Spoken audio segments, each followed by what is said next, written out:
What's up, y'all? Toya here, and I am back with another video for y'all. Before we get into the video, make sure you guys either like, subscribe, and hit that notification bell. Alright, y'all, if you've been doing gig work for any amount of time, you'll probably realize that there is one thing that is usually consistent when it comes to the gig economy, and that's how inconsistent it is. One week you might be making great money, thinking you finally got everything figured out. Then the next week you're wondering if the app is down or what's going on because you just aren't getting the same decent orders that you were the week prior. Some days you can barely keep up with the orders. It's orders galore.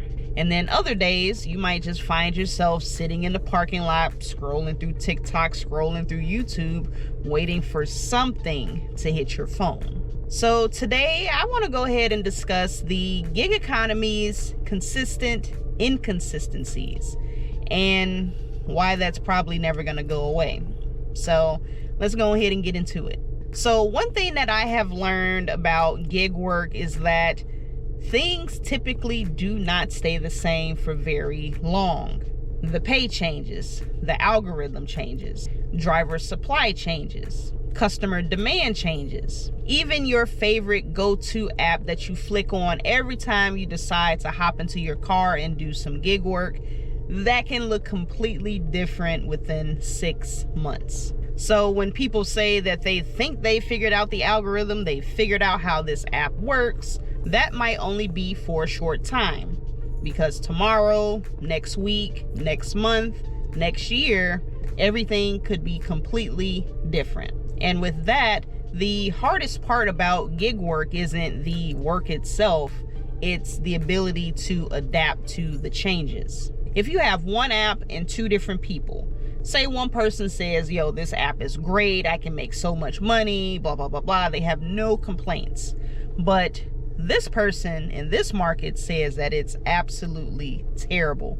They can never get orders. When they do see the orders, they're upside down, the whole 9 yards.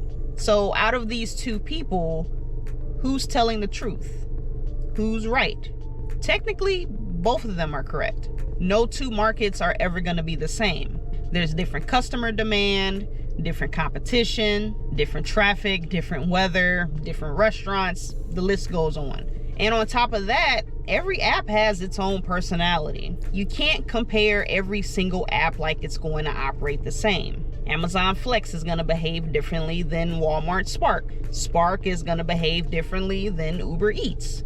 And Uber Eats is going to be different from Instacart. And while, yes, we are kind of getting into that realm where every gig app is kind of dabbling into each different sector, grocery, food, packages, whatever it may be, there are still differences between each app.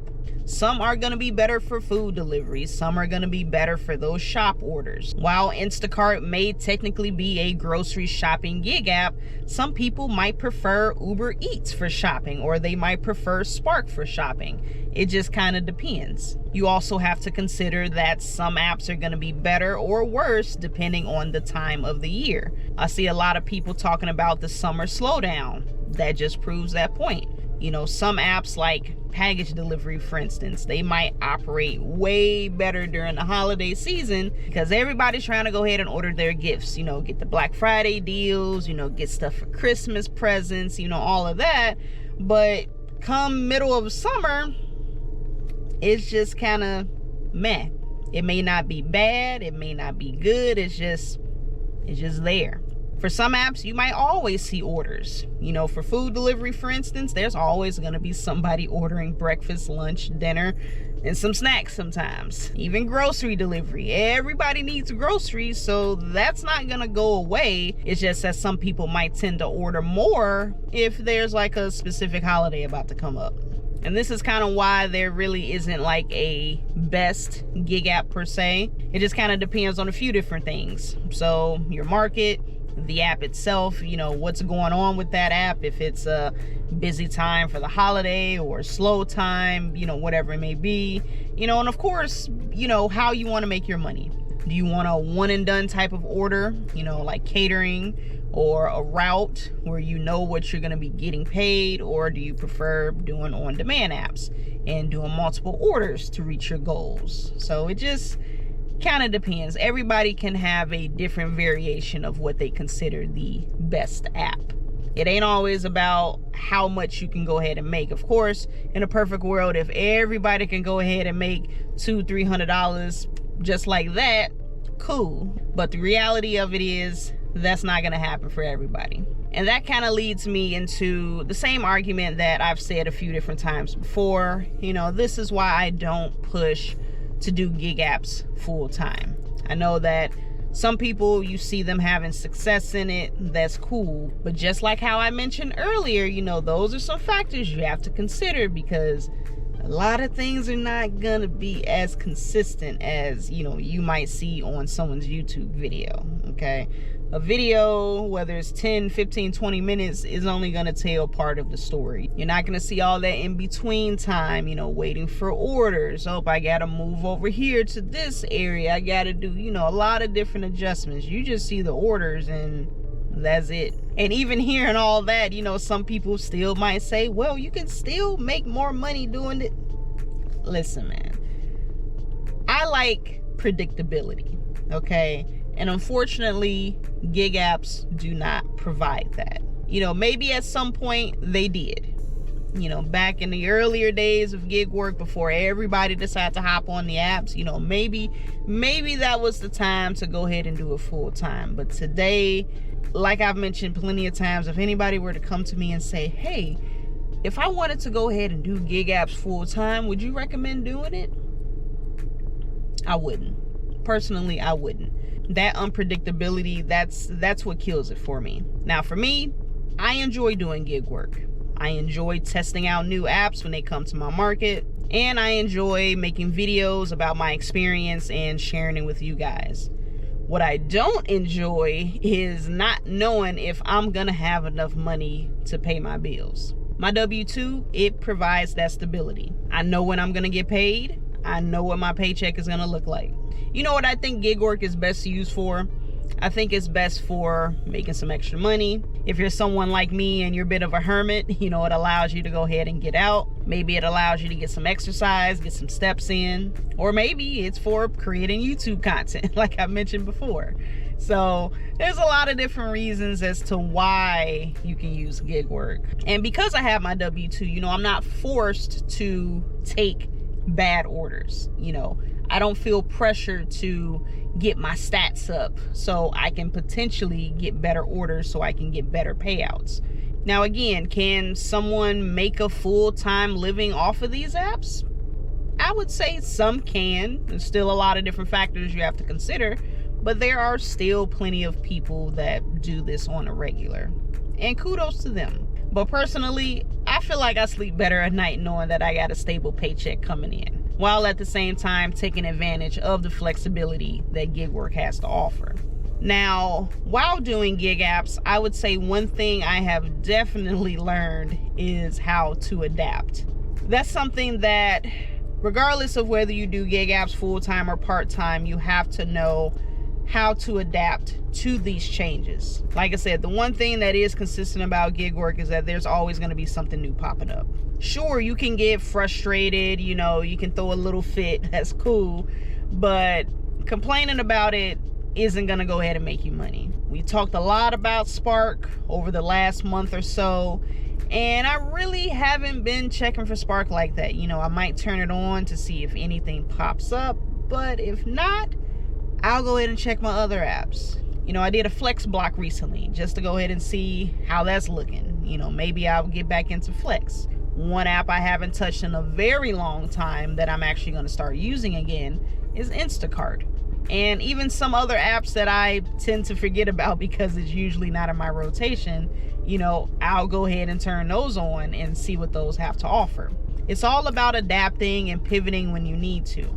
Complaining and whining, oh, the pay is going down, the mileage is going up, you know, like I said, we all have our moments. You know, I've obviously talked about the issues that's been happening on these apps, but after everything's all said and done, you can go ahead and say your piece and then move on to the next. Because at the end of the day, the people who are going to survive gig work the longest, you know, they might not necessarily be the people that put in more hours so they can make the same amount of money that they used to make in, you know, maybe 4 hours. Now they got to stay out an extra 2 hours.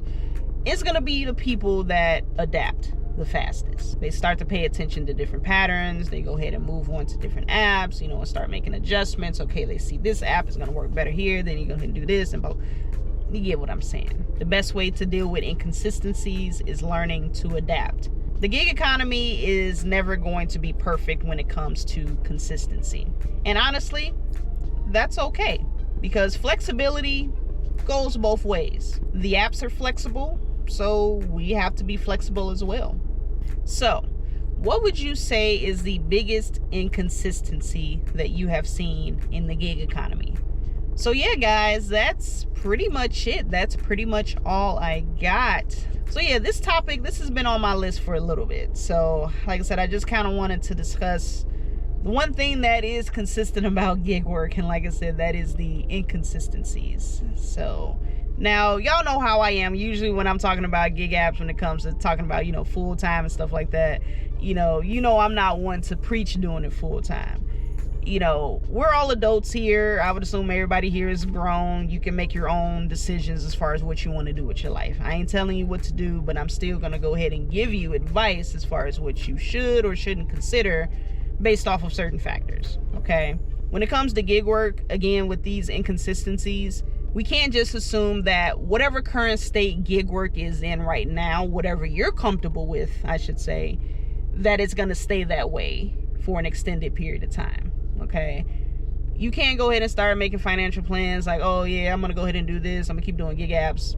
You know, not to sound pessimistic or anything, but again, inconsistencies. Things can change overnight, over a span of a few weeks, over a few months. Things change, you have to adapt. If you end up getting extra money, treat it like a bonus. You know, I'm pretty sure most people have a certain goal in mind when it comes to, you know, how much money they want to make, whether you're coming out here for a couple of hours or you're coming out here to go ahead and pay your bills for the week. You know, you obviously have a goal in mind.